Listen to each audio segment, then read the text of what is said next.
All right, let's jump right into this explainer. We're looking at a wildly influential concept today, the idea that your thoughts literally sculpt your physical and emotional reality. We're exploring the philosophy that we aren't just along for the ride in our own lives, we are the active creators of it. According to this methodology, every single thought you have and every single word you speak is essentially an affirmation that is actively building your future. It's a huge concept, so let's get right into how this actually works. Look at this quote. It's such a liberating promise, isn't it? The source material emphasizes that it absolutely doesn't matter how long you've been stuck in a negative pattern, dealing with an illness, or even struggling with self-hatred. Sure, your past thoughts created your life up to this point, but that's over and done with. Your power to completely rewrite your story, it starts right now, with the very next thought you choose to believe. So here's our roadmap for today. We'll start with the point of power, move into diagnosing the metaphysical roots of dis-ease, check out some tools for radical self-love, talk about forgiveness, and finally wrap things up with holistic integration and prosperity. Okay, Section 1, the point of power, the mindset shift. We're drawing heavily from Louise Hay's legendary work, You Can Heal Your Life. The core premise here is beautifully simple, but honestly, kind of challenging. We are each 100% responsible for our experiences. Every single one of them, the best and the worst. Because our internal self-talk is basically a non-stop broadcast of affirmations, we are actively molding our reality 24/7, whether we realize it or not. Now here's where we really need to distinguish between blame and responsibility. The sources make it super clear that taking 100% responsibility is absolutely not about a guilt trip. Guilt just keeps you stuck playing the victim. Responsibility, though, that's literally your ability to respond. When you own the fact that your past thoughts contributed to your current situation, you immediately get the power back to change it moving forward. Moving on to Section 2, Metaphysical Roots of Disease, Diagnosing the Root Cause.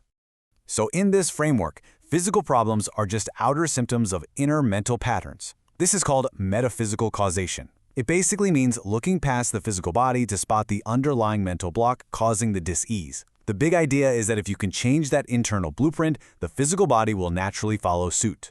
And that brings us to the big four. These are the heavy-hitting emotional states identified as causing the vast majority of our physical problems. Think about these correlations for a second.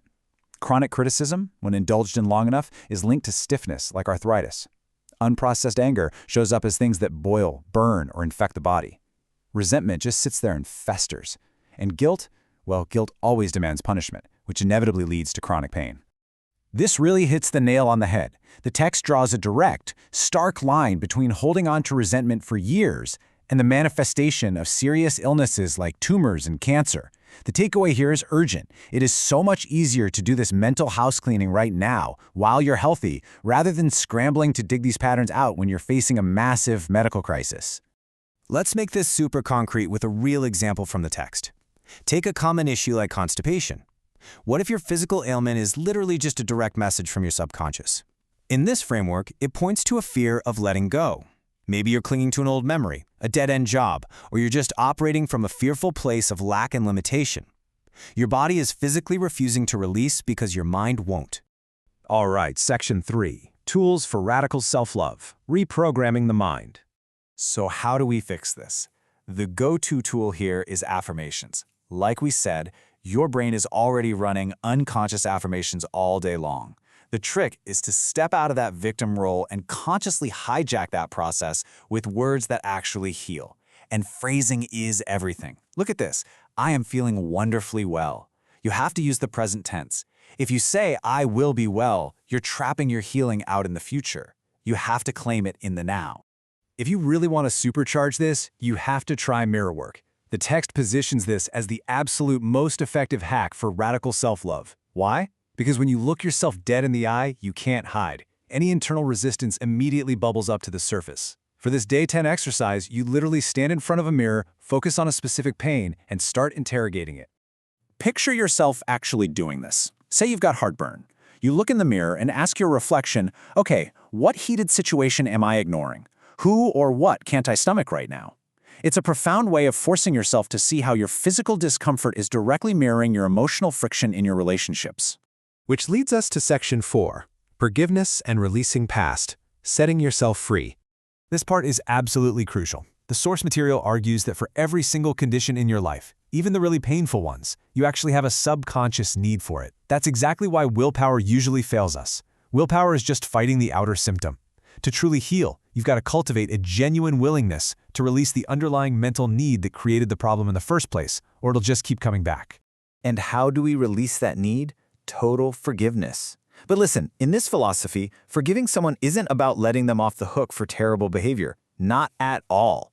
It's the ultimate gift you give yourself. It's a necessary cognitive reboot that breaks you out of the prison of past traumas so you can finally breathe and move forward. Finally, Section 5. Holistic Integration and Prosperity. Okay, a quick heads up from the text. Brace yourself for the healing crisis. When you start this mental house cleaning, your circumstances might actually seem to get worse for a minute. The author uses this perfect metaphor of a burnt pan. When you soak it, all that crusted-on gook rises to the top and makes a massive mess. So if your life gets a little messy at first, don't panic. It's actually a great sign that the cleansing is working. And remember, true transformation is a full package deal. You can't just chant affirmations and then treat your body poorly. You've got to support the whole system. That means nourishing your body with good food and movement, rewiring your mind with imagery and affirmations, and soothing your spirit through meditation and forgiveness. The whole shebang has to work together. This mindset shift completely changes how you look at finances and success, too. The text makes a massive distinction between prosperity consciousness and poverty thinking. The real secret? True prosperity is a state of mind, not a bank balance. Your paycheck is just one tiny channel, while the universe is this massive, inexhaustible source. When you ditch the scarcity mindset, you literally become a clear channel to receive abundance. And the absolute fastest way to tap into that? Gratitude. It roots you in what's called the already principle. This beautiful idea that love, abundance, and peace are actually already right here, right now, if you just choose to see them.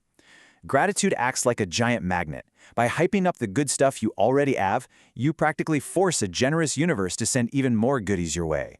So that brings us right back to square one. I want to leave you with this that you won today. If your point of power is strictly in this exact second, and the universe is totally ready to back up whatever thought you choose to believe, what new reality are you going to affirm right now?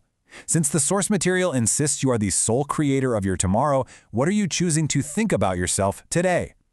Thanks for hanging out with me for this explainer. I really hope it sparks some game-changing ideas for your own life.